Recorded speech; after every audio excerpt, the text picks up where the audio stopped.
Pokémon Blood Edition by Creepypasta Jr. Ever had a favorite game? A game that you just couldn't put down? A game that just had to be finished?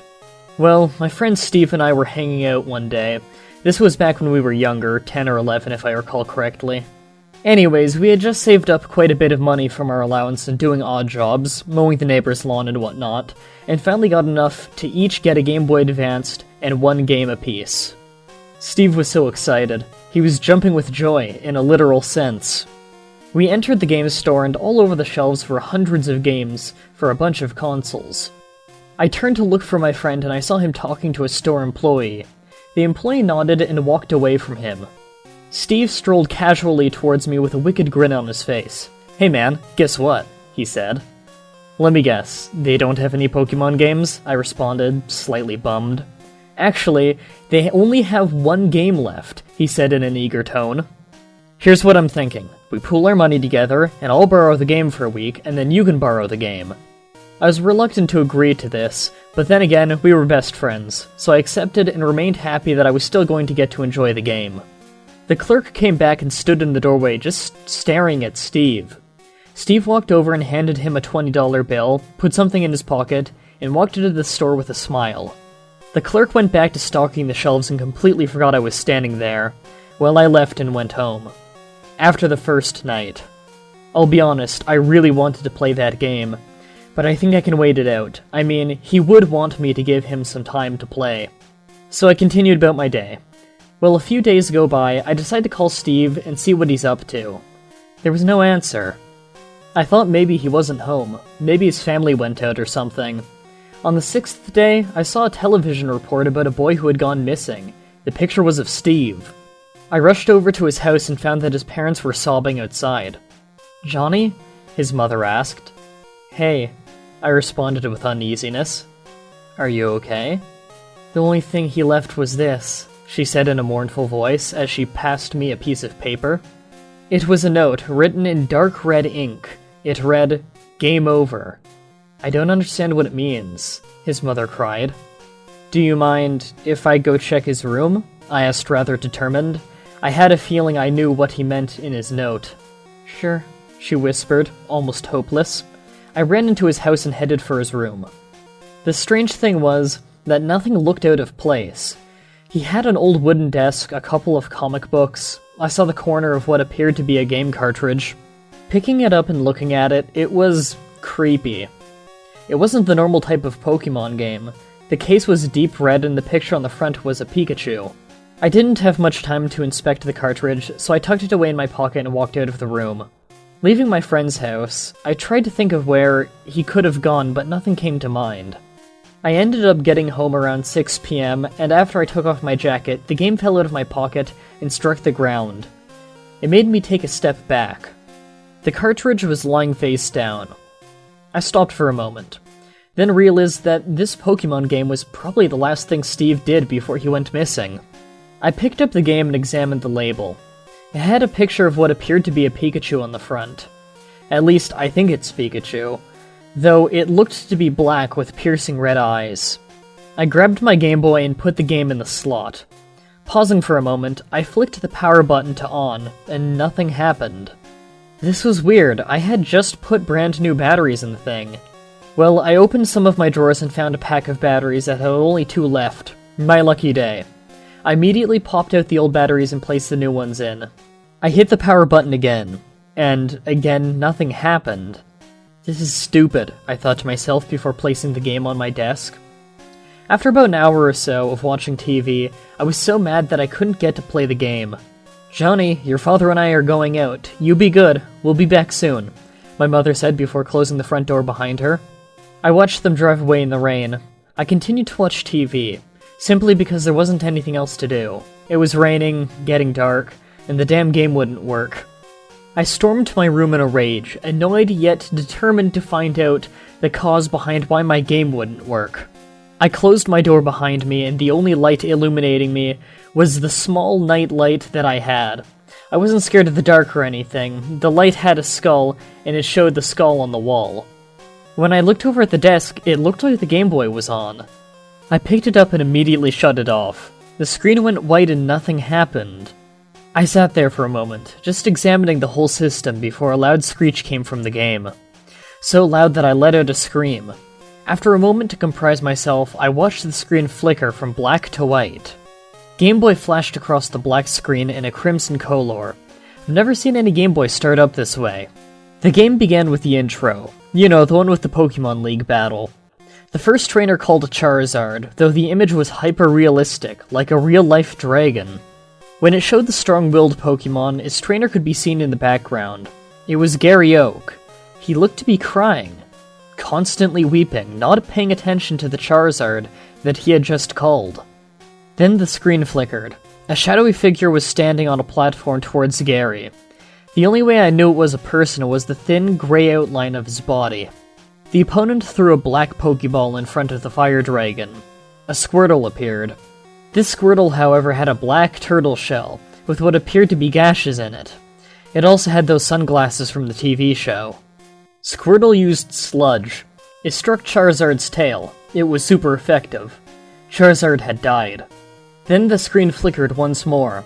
The original Pokemon logo appeared, and the words Blood Edition in red appeared underneath before the menu screen popped up. How is this a kid's game? I wondered, but for some reason I just sat there staring at the menu screen. There was only one option to select. It was Continue. I tapped A and there was a save file popped up. There was only one file. A trainer with 6 Pokemon, and time played was 99 hours, 99 minutes, and 99 seconds. But the strangest thing about this file was the trainer's name. It wasn't Ash, or Red, or even Steve. The name was Johnny. That's my name. Hesitantly, I tapped A and selected the file.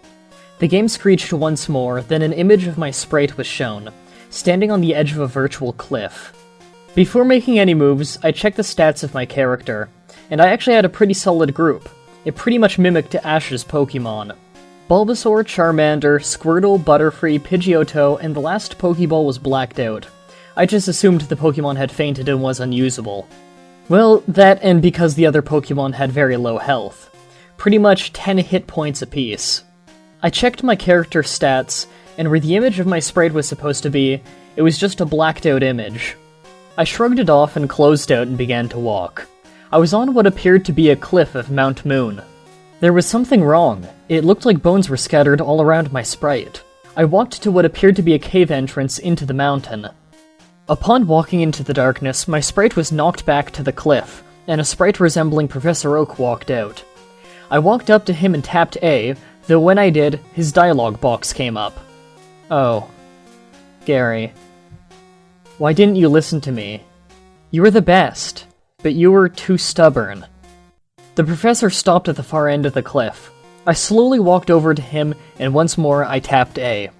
Only a Pokemon Master can control them, his sprite said before walking off the cliff. The game then flickered as if reacting to something hitting the ground. Then a high-pitched screeching noise played. Did I just watch a person commit suicide? I thought. I swallowed my fear and headed back to the entrance of the cave. I entered, and it was pitch black all around me. My sprite continued into the darkness. I was just trying to get out of this mountain. As I walked, a dialogue box came up. Boy, it sure is dark here. The battle music instantly started playing. I was startled for a moment. The dialogue box returned. Surrender now, or prepare to fight. My opponent appeared to be James from Team Rocket, but he looked incredibly sad on top of that. He was all by himself. Trainer James has chosen Wheezing. Jessie didn't listen. She was too stubborn. After seeing the Wheezing, I noticed that his HP was at 5, and the image of the Pokemon was completely blacked out, aside from its eyes and a white X on its body. I chose Charmander. Wheezing used Suffocation. Wheezing has died. Charmander has died. What the hell? I've never heard of a Pokemon technique called that before. I wasn't too mad though. I had 4 more usable Pokemon left, and James only had the 1. After our battle, the sprite of James just sat there in the same spot as before. I tapped A and his dialogue box flickered. Only a Pokemon Master can control them. His sprite then fell over on the shadowy ground of the mountain. Team Rocket trainer James has died. At this point, 2 people had died. I was terrified. I really didn't like playing anymore. This game was making me sick. I checked my inventory. I only had a single revive, and when I tried to select it, I simply got a response that, "It's too soon to use now." So I pressed on. There had to be a reason why this file was left at Mount Moon. Boy, sure is dark in here. I came across a ladder, ascending it to the top level of the mountain cave. It was a bit more visible than lower levels. The area was lined with gravestones, almost like Lavender Town. A sprite facing away from me was standing before a gravestone. He was crying. "Why did you take my best friend?" the sprite asked. The battle music started playing and my opponent appeared. It was a depiction of Ash. Though he looked savagely beaten, his eyes were missing, and so was chunks of his skin. Trainer Ash chooses Haunter. I decided to choose Squirtle. This Haunter was strange. It appeared to be white instead of the normal black. The Haunter only had 5 hit points. Haunter used Fear. The screen flickered a couple of times and a painful cry echoed from the speakers. When the screen returned, it was completely black. Squirtle had died. The game prompted me to choose another Pokémon. Well, I had no psychic Pokémon to battle a ghost, so I figured this would be the end of the game. I choose Butterfree. Butterfree is too scared to move. Hunter used Torment. Once again the screen flickered and the sound of unrelenting pain shrieked through the speakers. Butterfree has died. I began to feel sad. All of these Pokémon are just dying, and I can't stop it. Hunter has run away. Confused, I tapped the A button and the sprite of the boy in front of me had vanished. At this point, I only had 2 Pokémon left. Bulbasaur and Pidgeotto. The only way out of this horrific place seemed to be a ladder in the corner of the room. There was a signpost next to the ladder. It read, "Only a Pokémon Master can control them." I climbed the ladder and I was on what appeared to be the peak of the mountain. The snow was heavy and the screen was dimly lit. After a few steps, my sprite collapsed. It's hard to breathe up here. The screen flickered once more and I could have sworn I saw a skull flash across the screen. When the game returned to normal, there was a sprite standing directly in front of mine. It was a shadow.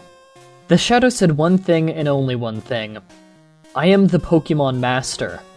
The screen began flashing red and black with a twisted version of the battle music playing. The shadow chose Squirtle. Though the Pokémon looked different. The shell was black and it was wearing blackened sunglasses. But the strangest thing about the Pokémon was its skin. It wasn't the usual aqua blue. The skin was red and looked to be dripping with blood. A Squirtle is still Squirtle, I thought to myself, and I selected Bulbasaur. Bulbasaur used Vine Whip. The Master laughed at my attempts to overcome his little water Pokémon. Squirtle used Acid. I can still hear the screams of my Bulbasaur. The image of my Pokémon was replaced by a rotten corpse that had been eaten away to the bone. Bulbasaur has died. Fearful of sending out my final Pokémon, I reluctantly selected Pidgeotto. The Pokémon Master chose Charizard as his final Pokémon. I knew it was only a matter of time before I lost the game. His Charizard had black skin with patches of red. It was missing half its wing. What scared me most was its eyes. It didn't have any, just black sockets. Pidgeotto used Wing Attack. Charizard was unaffected. Charizard used Flamethrower. My Pidgeotto fell from the sky and was burned alive.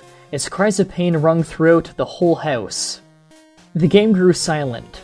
I had lost. But why was the Shadow Trainer still on screen? The dialogue box appeared. "Are you a Pokémon Master?"